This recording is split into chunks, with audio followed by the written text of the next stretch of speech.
A question. I've been studying quantum physics and how it plays a part on our health and the cellular memory that we have in our bodies.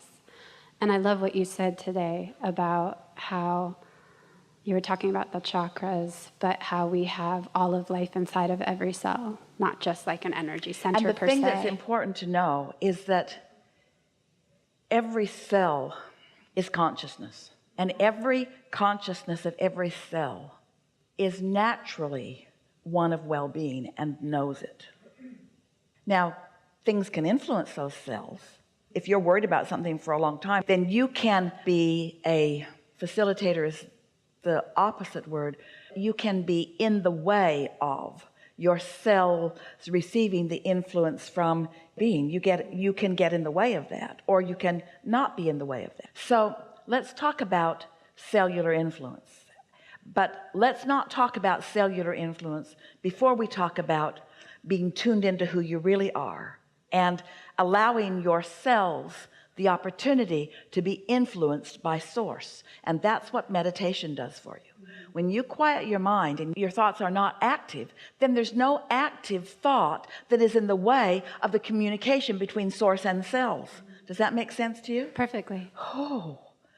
And that influence is pure influence. Conversations about cellular influence are actually easier for you to accept than conversations about your influence of one another, because you're not all hung up in the way cells talk to each other. Unless you've been to the doctor and you've seen some evidence of something that's wrong with your cells, then you talk smack about them.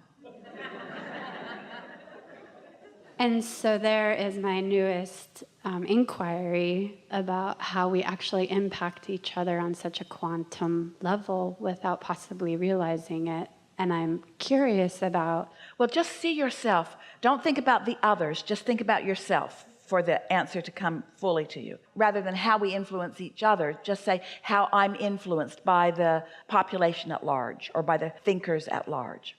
And then go back to what we were talking about earlier about preparing your environment to receive. When you're tuned in, tapped in, turned on, and in alignment with your source energy, that connection and that broadcast is such that you're doing the influencing. Here's a good way of looking at it. Imagine a garden hose, and the water is turned on fully, and the water is flowing through the hose and outward. Now turn it off completely and lay it in the ditch, and notice that dirty water can run back up into the hose. But as soon as you turn the hose on, there's no dirty water running back up in that hose, because the flow of the water outward is dominant. It's a similar thing. It's easy to see, isn't it? So when you take the time to meditate, and you've done it long enough that you know what it feels like when you're really tuned in, and so you're flowing, then your influence is going to be one of well-being, and the ideas that come to you are going to be those of well-being, and the timing that you are inspired to is going to be timing that helps to perpetuate that well-being. Where if you're not doing that, and you're watching a lot of television, and you're worried about this and that, and you're joining chat groups, and you're pushing against things so that you're not influenced by the well-being of your inner being, now you are more susceptible to other things like that. And that's how momentum gets going with you. Nothing can assert itself into your experience. You invite all of it. So we don't want to get this subject of influence in the wrong place.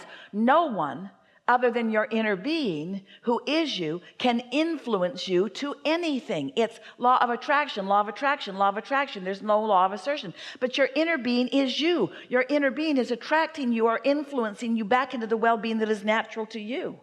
There's no assertion. So you don't need to worry about people in the world or ideas in the world being out there and asserting themselves into your experience. It can't happen. It defies law. But what you can do is make yourself susceptible to things you don't want by giving your attention to things that you don't want, and therefore inviting it in. Nothing comes that you don't call.